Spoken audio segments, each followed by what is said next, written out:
We are learning that airlines from multiple countries like Brazil, Colombia, Chile, and Portugal are suspending flights to and from Venezuela now, and in fact avoiding that airspace altogether, as the FAA is now warning of a, quote, potentially hazardous situation in that region.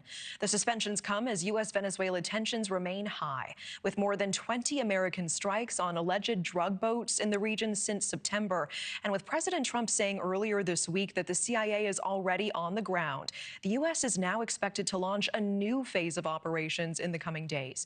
NewsNation correspondent Jorge Ventura joining us live on this with the latest. Jorge, all of this meanwhile coming as the Venezuelan president is celebrating his birthday today. Yeah, that's right, Natasha. And earlier today, Maduro once again pleading with his supporters, calling for peace. This is all coming as a standoff between the United States and Venezuela, entering a new volatile phase. The U.S. is set to launch new operations in Venezuela, also even considering using psychological warfare against the Venezuelan leader. According to the Washington Post, the Trump administration is considering even dropping anti-Maduro leaflets over the Venezuelan capital city of Caracas, a move to demoralize the regime and pressure Maduro to step away from power. This comes as a crisis between the two countries enters a more aggressive phase. The administration now targeting what it calls a state-linked narco-terror network. But some experts say this goes back much further than just recent developments. In my opinion, the CIA has been operating in there for quite some time. I don't think that this is a new development. Taking in human assets, spotting, assessing, developing them, and recruiting them takes time. This is not something that happens overnight. And I do believe that these missions and the groundwork for them have been laid for quite some time.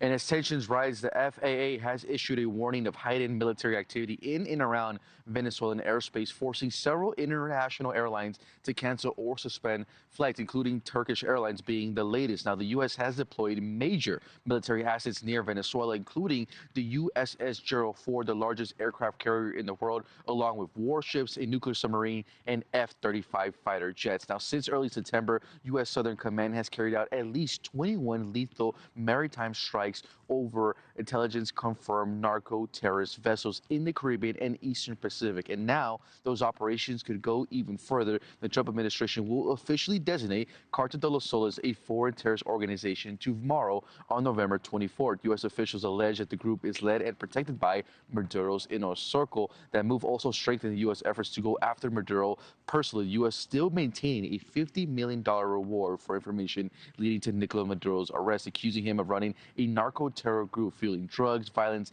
and instability across the hemisphere. Secretary of War Pete Hegseth says that this designation will bring, quote, a whole bunch of new options for the U.S. military, saying that nothing is automatic, including military action on Venezuelan soil. For now, Maduro is still calling for peace, but the U.S. is now moving to one of its most aggressive campaigns to oust the Venezuelan leader from office. Natasha. Jorge Ventura with that live report tonight. Thank you so much. Thank you for watching. Subscribe below and download our NewsNation app right now on your phone, and you will get fact-based, unbiased news for all Americans.